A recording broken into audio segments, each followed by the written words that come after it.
Si tu croises un enfant handicapé qui te demande de l'argent, ici, ici ou ici, ne lui donne surtout pas.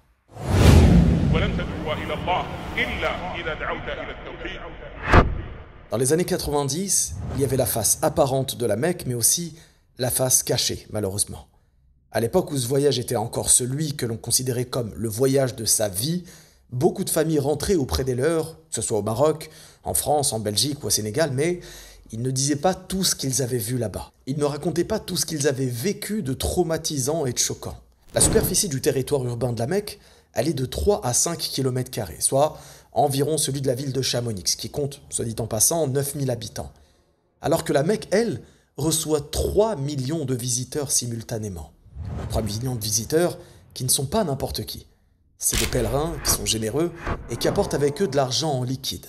Beaucoup d'argent en liquide. Et ça, les plus malhonnêtes et les plus mal intentionnés l'ont bien compris et comptent bien en tirer profit, quitte à commettre les pires crimes inimaginables. Avant de commencer cette vidéo, je voulais vous informer qu'elle est sponsorisée par Minute Academy, le centre d'information en ligne pour commencer à parler la langue arabe en moins de 30 jours.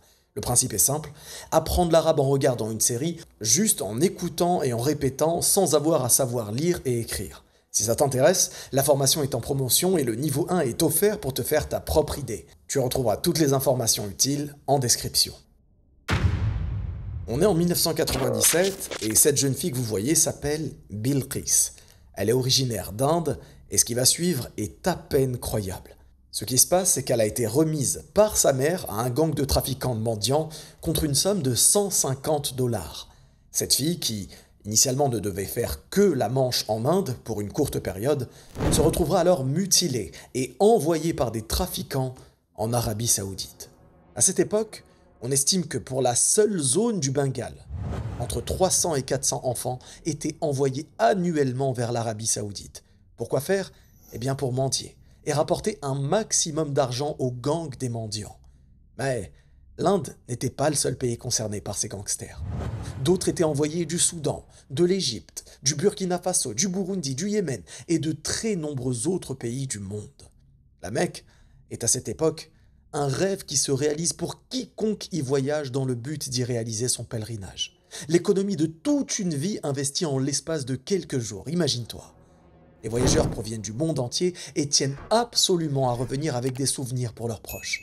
Et c'est ce budget qui, justement, intéresse ces gangsters. Alors, le mode opératoire est systématiquement le même. Analyser le flux de pèlerins le plus important, placer des enfants à chaque lieu de passage important, mais surtout, réaliser un spectacle gênant, poussant tout pèlerin à la pitié et à la générosité. On demande à des enfants sans jambes, sans bras, ou parfois brûlés de façon extrêmement choquante, de gémir et de ne pas hésiter à entraver le chemin de tout pèlerin pour obtenir de lui une somme d'argent. Un membre du gang est alors placé à des lieux stratégiques pour surveiller et récolter le butin de ces pauvres enfants. Ces gangsters ont bien compris une chose, ce qui est spectaculaire génère forcément de l'émotion. Et puisqu'il est extrêmement rare de trouver des enfants mal formés ou handicapés, l'horreur de ces chefs de gang dépassera tout entendement, puisqu'ils n'hésiteront pas à mutiler eux-mêmes les enfants pour générer encore plus de pitié. Et là, c'est important de comprendre une chose.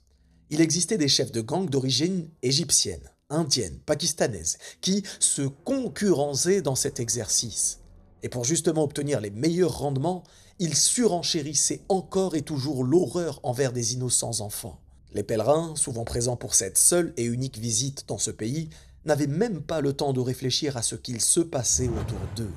Leur intention était d'aider ces pauvres enfants, oui, mais en réalité, chaque dollar, chaque dirham ou chaque rial ne faisait que de plonger encore plus ces enfants dans l'horreur de ces gangsters.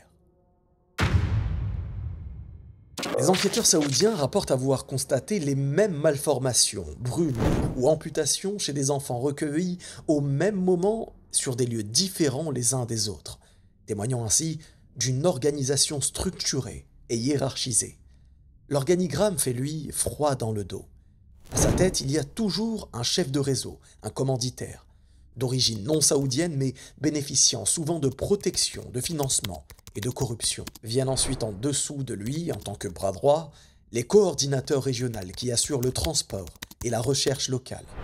Sur place, dans les pays d'origine, ces coordinateurs bénéficient d'équipes de recruteurs qui prennent des commissions sur chaque enfant recruté dans les zones pauvres, dans les zones de guerre, avec malheureusement des parents bien souvent complices.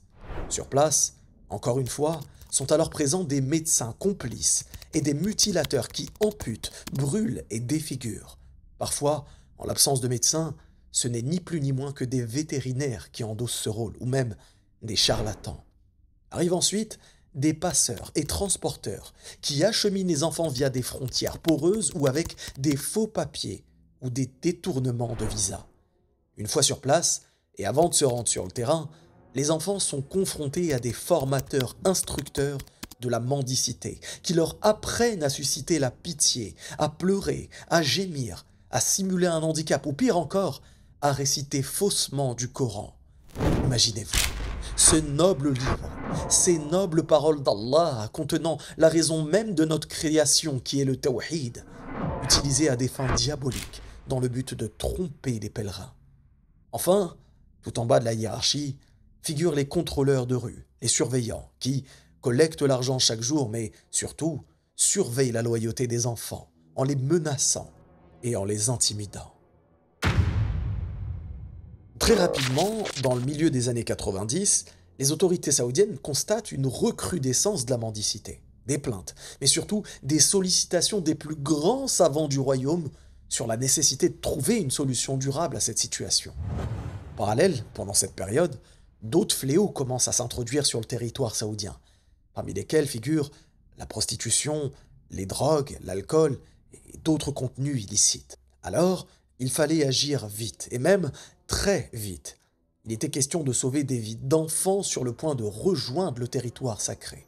Et la première chose qu'ont réalisé les autorités saoudiennes a été de sensibiliser l'ensemble des accompagnateurs du pèlerinage au fait de ne pas donner d'argent à ces personnes, afin de ne pas faciliter ce trafic. Puis, rapidement, en parallèle, une répression policière systématique a été mise en place, avec des brigades spécialisées dans la lutte anti-mendicité. Des opérations d'arrestation massives et exemplaires d'adultes encadrant jusqu'aux têtes des réseaux. Certains étaient condamnés à plus de 18 ans de prison ferme et 1 million de rials d'amende. Des condamnations exemplaires, pourquoi? Eh bien pour dissuader tout trafic futur. Puis, il y a eu aussi la création de centres de protection pour les enfants mutilés, en les séparant des trafiquants et en leur apportant de l'aide nécessaire pour ne plus dépendre de ces trafiquants. Enfin, le rapatriement de ces enfants était organisé de façon intelligente, afin qu'une ONG les accueille dans leur pays d'origine, afin qu'ils ne retombent pas une nouvelle fois dans les griffes des trafiquants.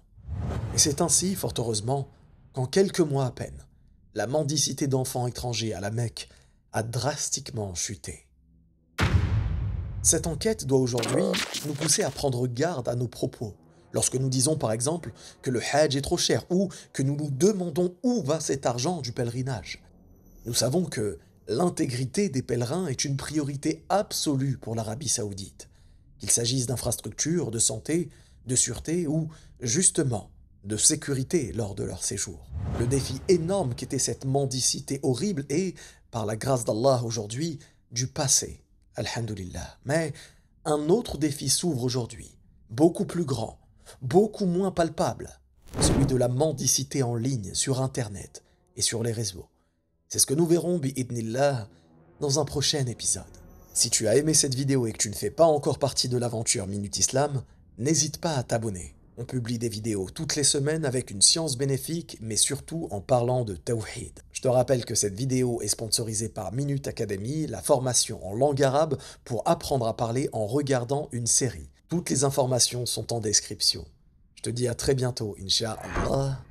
Wallahu a'lam. Barakallahu fikum. Wassalamu alaykum wa rahmatullah. Si tu as aimé cette vidéo, tu aimeras très certainement celle-ci dans laquelle j'ai enquêté sur l'horreur des imams 2.0.